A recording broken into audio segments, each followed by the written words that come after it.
Assalamu alaikum everyone, welcome back to part 3 of today's reading. So another revolt that flared up after the Battle of Karbala was called the Revolt of Mukhtar.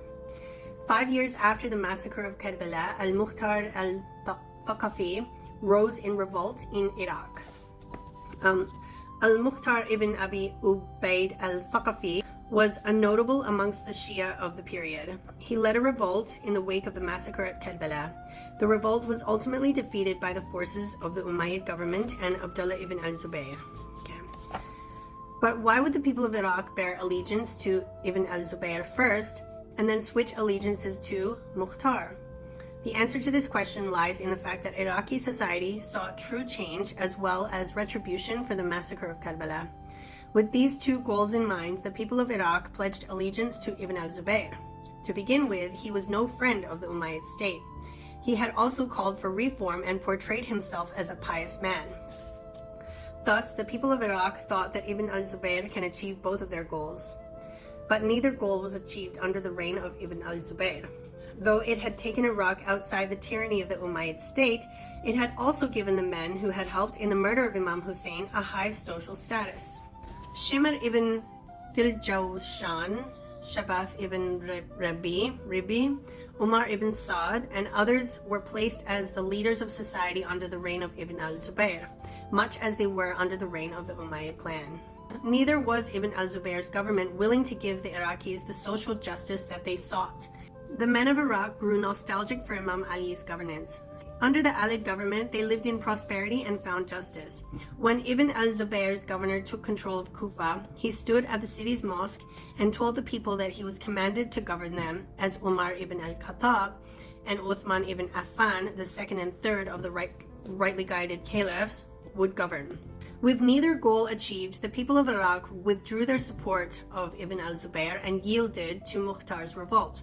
Mukhtar had tied his revolt to Muhammad ibn al-Hanafiya, the son of Imam Ali alayhi salam. This assured the Iraqis that their desire for reform would be implemented. Mukhtar also made his revolt's slogan, "Retribution for Hussain," ensuring by this the achievement of the second goal. Ibn al-Zubayr's governor fought Mukhtar with the same men that had once led the Umayyad army in Karbala. Shimr ibn, I can't say that last name, Shabath ibn Ribi and their ilk were at the forefront of Ibn al-Zubayr's army. This only added fuel to the revolutionaries' fire and reinforced their determination to succeed in their revolt. When Mukhtar took power, he made sure to treat all segments of Muslim society equally.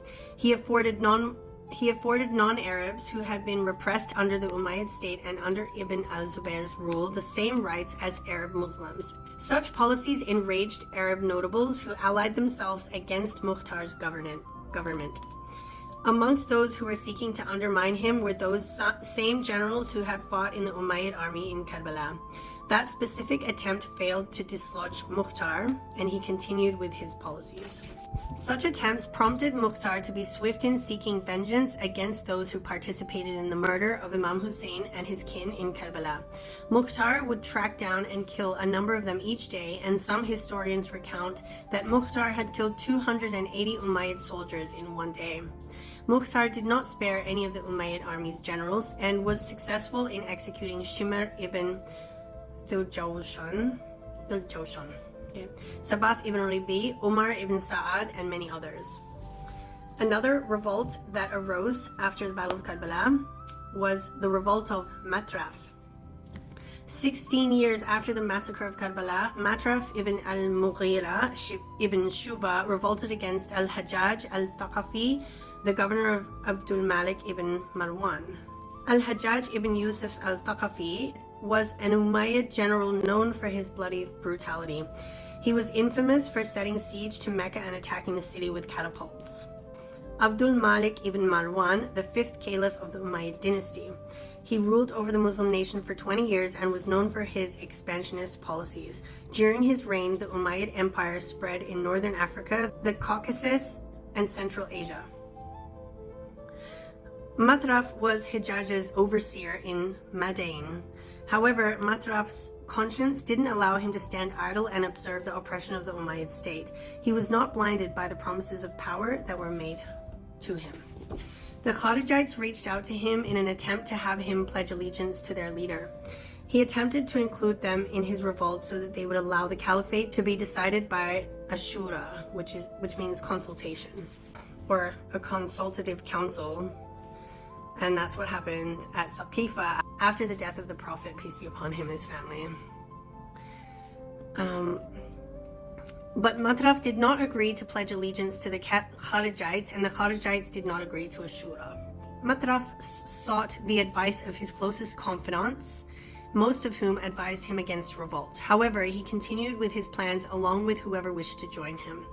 Yet another revolt that sparked some years after Karbala was the revolt of Ibn al-Ashath. In the year 81 al-Hijrah, 20 years after the massacre at Karbala, Abdul Rahman ibn Muhammad ibn al-Asraf revolted against Hajjaj and Abdul Malik ibn Marwan. The reason for this revolt was the expansionistic conquests that the nation was growing weary of. Hajjaj had sent Abdul Rahman to Sajistan at the helm of an Iraqi army, while the Levantine army that had quelled a Kharijite rebellion was garrisoned in Iraq. Abdul Rahman had shown great military prowess, conquering a large swath of land. But after the conquests, Abdul Rahman wrote back to Hajjaj, informing him that he had paused the campaign so that his men can rest and so that they can grow accustomed to the terrain of the land. Hajjaj wrote back scolding him and demanding that he continue the campaign. After a back and forth with Hajjaj, Abdul Rahman presented the issue to his generals. He shared his opinion and then said, "I am one of you. If you are willing to march, I march with you, and if you refuse to do so, I am with you." The men clamored around him and said, "We refuse the commands of that enemy of Allah. We will not listen to him or obey."